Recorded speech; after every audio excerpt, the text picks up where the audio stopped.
What's going on, everybody? Welcome back to the Absolute Auction Podcast. I'm your host, Ryan Miner. Joining me is my good friend, Mark. As we wait for the screen to go. Mark, what's going on? How you doing, man? Oh, it's good as always out here. It's I've had my first couple of startup drafts. Unfortunately, no startup auctions yet, but had a few. My first Dynasty startup here this past week, kind of kick off. So Dynasty time is here. It's flowing. So we're hoping we can help some people out. Yeah, and that's what the show's going to be actually really about, is about helping people out of, the in-draft type of things that go on, knowing your limits. Like, what is the true limitations? And, like, one thing I've been trying to search out, try to see, what can we do better to help people out is everything I keep finding of everyone is prep, the preparation to go into the draft.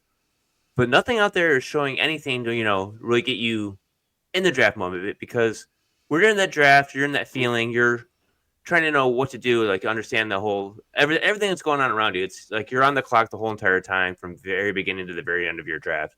And that's what's fun about auctions, is you're always on.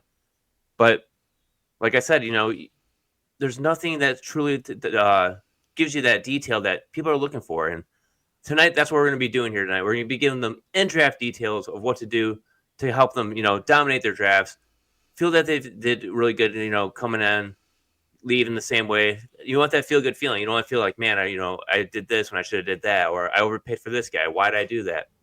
We're going to be here to help you with that. 100%. So be sure, follow the show at Absolute Auction Pod on Twitter or X. Follow Mark at Primetime Mock, and follow myself at Ryan Miner _FFB.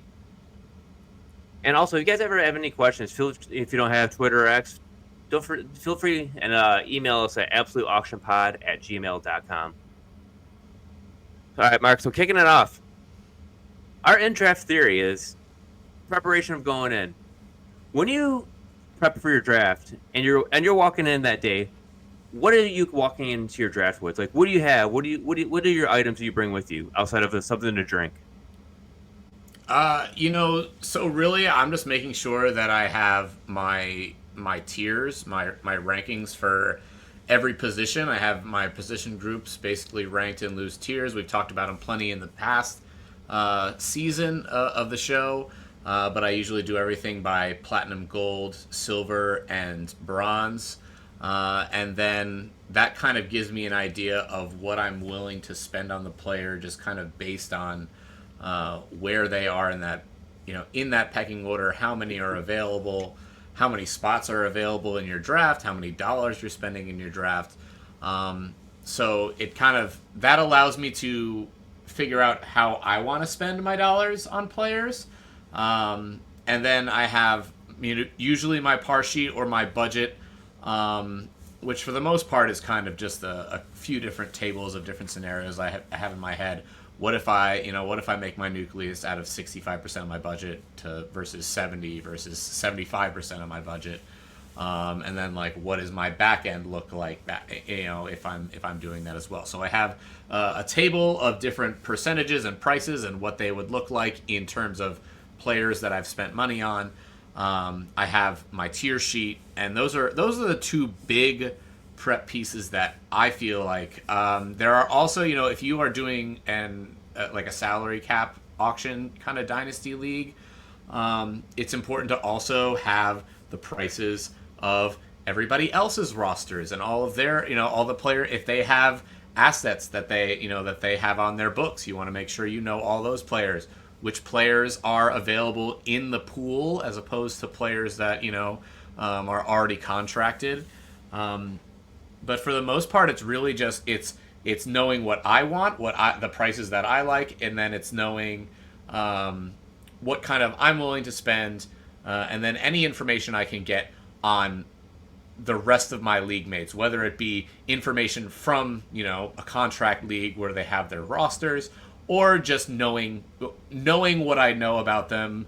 Do they like to spend on quarterbacks? Do they like to spend on running backs? Whatever it ends up being, just having kind of a good understanding and good notes taken on that. Oh, absolutely, absolutely, dude. I'm like about the same way. Like, I usually walk in with a multiple par sheets. I usually do it on my laptop, so I have a Google sheet of I'll do like studs and scrubs. I'll do if I go wide receiver heavy, do I go top QB? Like, what's that kind of range go for? I kind of put a whole bunch of scenarios together to see which one I kind of like, and then I can also kind of shift it as I'm in draft to understand like which way am I going, and I'm like, do I really want to go that way? And then I try to like readjust on the fly.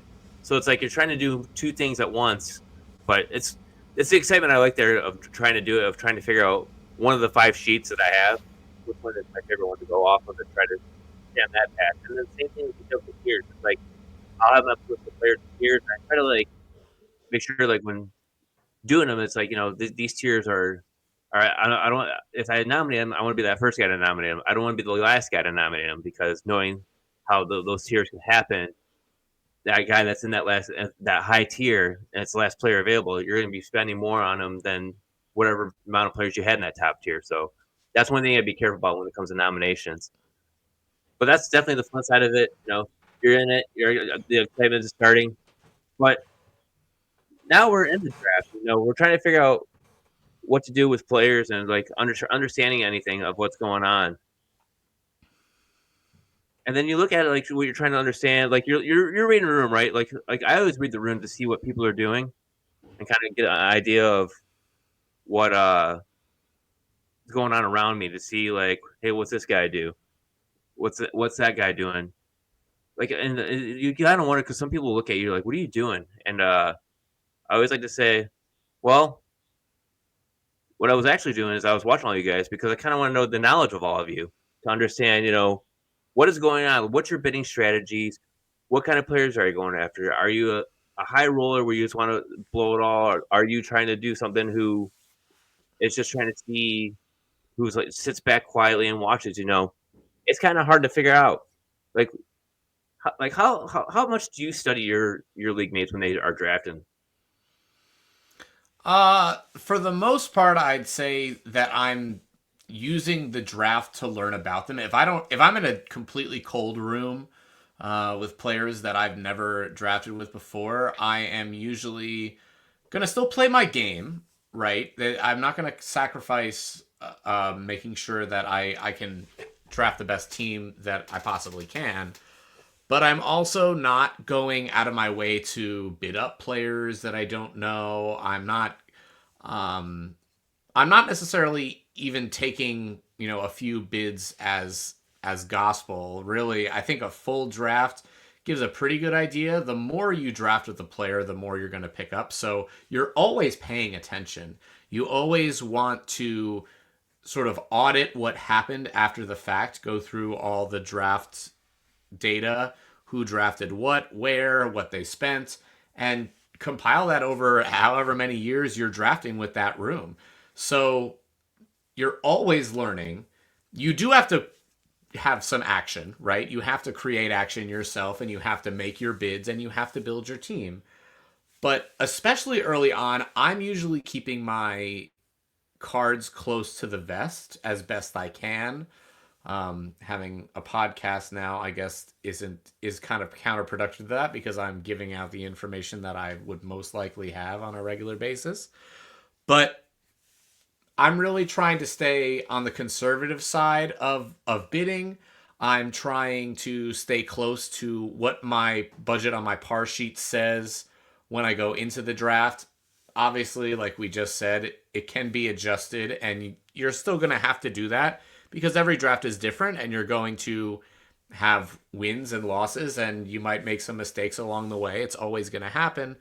Um, but really, I'm trying to go with a more disciplined approach because I am so unfamiliar with the players. And I'm just using that first draft to learn as much as I can so I can take that back and try some other strategies afterwards. Yeah, no, exactly. I mean, I've done drafts where I've been brand new in the room. Like all of us have never played one fantasy league with each other at all, and I just kind of like I'll hold my par sheet close to me, keep it looking at it, keep trying to adjust it, saying like, okay, maybe I can shift this play around because I see the tendencies are starting to shift this way, or vice versa. Where like, okay, that let's just say like superflex that quarterback position, I'm not going to be able to afford that now. I'm going to go ahead and drop down to my next tier, and I'm going to start going this way with it. So it's one good way to kind of understand, just kind of sit back and almost like see how the draft falls to you in a way. And I hate doing that sometimes because sometimes you miss out, but sometimes when you think you're missing out, there's that bid that comes in, and then you get a solid like buy on a certain player, and you're like, man, I can't believe I got him for that cheap. As we'll say like you get Baker Mayfield for $19, a good quarterback, but the guy that is all mad at you, he spent $34 on Josh Allen. Is Josh Allen worth that much more? Fantasy wise, possibly, but when you're building your team at like this, it's kind of hard to say, yeah, that was well worth the value of it. You know. Yeah, sure. That's absolutely.